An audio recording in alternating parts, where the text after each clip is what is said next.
dick in. What was the question? Okay, so the question is... Kind of whether you... Oh, freak. Sophie, just don't look at me. What's a stupid rule you had to follow? Don't run on the concrete. That's not a stupid rule. You know, if I'm running late for class, like heck I'm gonna run on that concrete and there ain't no teacher that's gonna stop me. You're also gonna crack your head open. Wait. Don't run on concrete. One thing for me was, I remember Mum and Dad went on a diet once and they made me follow every single rule that they have, even though I didn't have a say. They wanted the diet and I just had to follow everything that they did. And we weren't allowed to use the tissues in the classroom. He said, they're my tissues, you can't use them, bring your own. Oh, rip.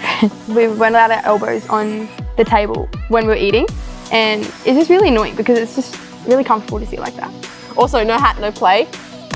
If I want to play on the playground, I'm gonna play on the playground. Because we really want sun cancer. Yes.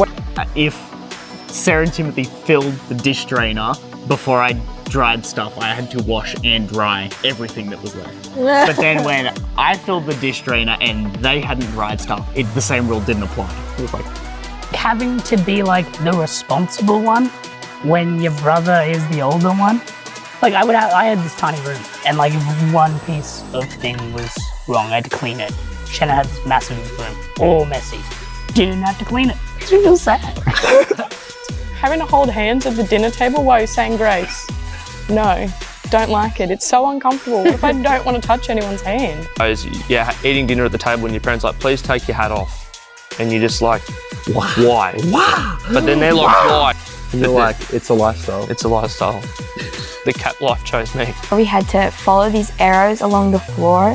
One of my classes was right here, and then the other was right here, and then I had to go completely all the way around the school to get to the other class. It's a silly rule, having to wear these lapel things. No fun time while it's dad time. that was literally one of our rules. We couldn't have fun unless like dad wanted to have fun. Or when you're watching a TV show with everyone, and as soon as it hits your bedtime, you have to go to bed, and they stay up and watch it without you. Dumbest rule. Those rules in handball that allow you to avoid the rules in handball. Stupid. My favourite one is tea party. Tea party? Oh, everyone gets into the one square. Yeah. That's a good one. We had to print out handball rules in school because it got so bad. Like the fighting over the rules. Wait, I need to take this off. They're not no, they're not. It's not remembering things. Let's go. Short-term memory loss, it's a great thing. I don't look like depressed, but... Oh man, how annoying is it when people hold you to a different standard to someone else? Like when you had to go to bed, but your sister could stay up late watching TV, or when Shaq had to clean his room, but his brother didn't have to. Yeah. It's even more annoying when someone holds you to a higher standard than they hold themselves to. Like if a teacher wants you to put a hat on, but they're walking around without one on. Or if a friend tells you a secret and wants you to keep it, but then they share your secrets everywhere. It's just hypocritical. They're not holding themselves to the same high standard that they've got you at. Yeah, just like the series we're looking at the moment of looking at injustice and being able to see it going on around us. Sometimes we forget to look at the injustice and we start blaming the people. Like when a friend shares a rumour and spreads all your secrets around, you get so mad and you start thinking how bad they are, that someone should stop them and what punishment they deserve. And you stop looking at the injustice. And I think the problem is when it comes to injustice, we might have become a little hypocritical ourselves. If we're honest with ourselves, we probably hold some people to a higher standard than we hold ourselves to. We can look around at everyone around us and see what they're doing wrong at school, at work, or at home. But have we ever taken a moment to see if we're guilty of the same things? Like just at school, when you get so frustrated when you see a bully or a jerk, but as soon as you get home, you start bullying and you're a jerk to your siblings, or when there are rumours going around and someone asks you not to share gossip, but as soon as someone asks you, you're so quick to share that gossip. Or maybe you're on a sports team or you just get left out, and as soon as you get the chance to be a captain, you just only include your friends and you leave everyone else out. It's funny to see how easy it is to be hypocritical ourselves. Jesus talks about this in one of his most famous sermons called the Sermon on the Mount. In Matthew 5, he talks about how you shouldn't murder because then you're subject to judgment. But then he goes on to talk about how if you get angry, you're subject to that judgment as well. And if you call someone an idiot or curse someone, you're subject to that judgment again. And I mean, yeah, murder, don't do it. Makes sense. But calling someone an idiot or getting angry, you're subject to the same judgment as murder. That's crazy. Yeah, like further in verse 27, Jesus is talking about adultery, and he says, do not commit adultery. But even if you think about someone the wrong way, it's just as bad as doing it. So he's saying, even if you haven't killed someone, even just wishing harm on them is just as bad as doing it. I mean, I think we've all thought something harsh or something bad against someone else. So that seems like a pretty harsh judgment. Yeah, and I mean, like, murdering someone, not committing adultery, that's pretty obvious.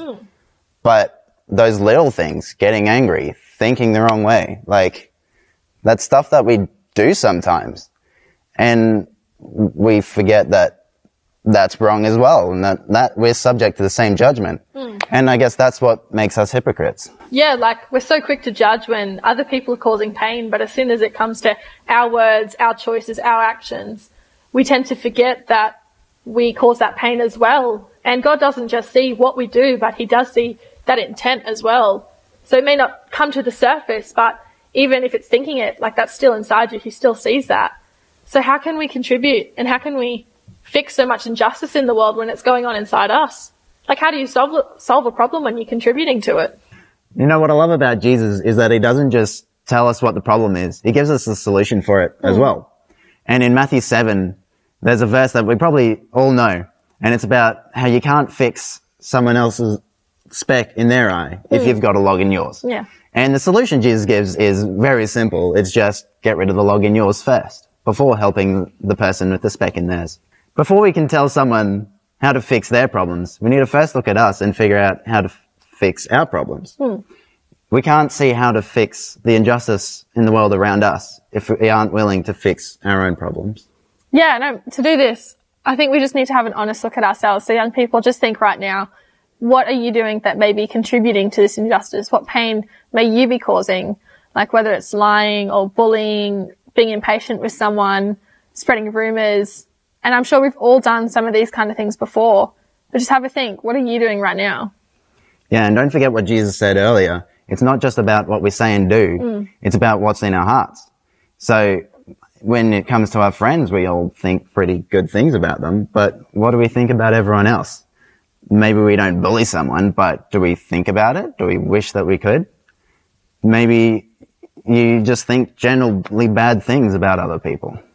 Yeah, and I think if you are struggling with something like this, the solution is so simple. Just start each week with a simple prayer. God, help me to see the injustice that is in me, that you've revealed to me. And all you need to do is just to start taking steps forward to righting those wrongs.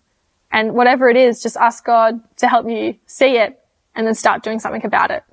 Imagine for a second if we did this. Not everyone in the world, just us watching this video. If we dealt with the injustice in us. Imagine the difference we could make in the world around us. If we dealt with the injustice inside of us and then helped deal with the injustice around us. Yeah, God is calling us to do justice, to be a generation to stand up against injustice in his name, both in the world and in us. Yeah!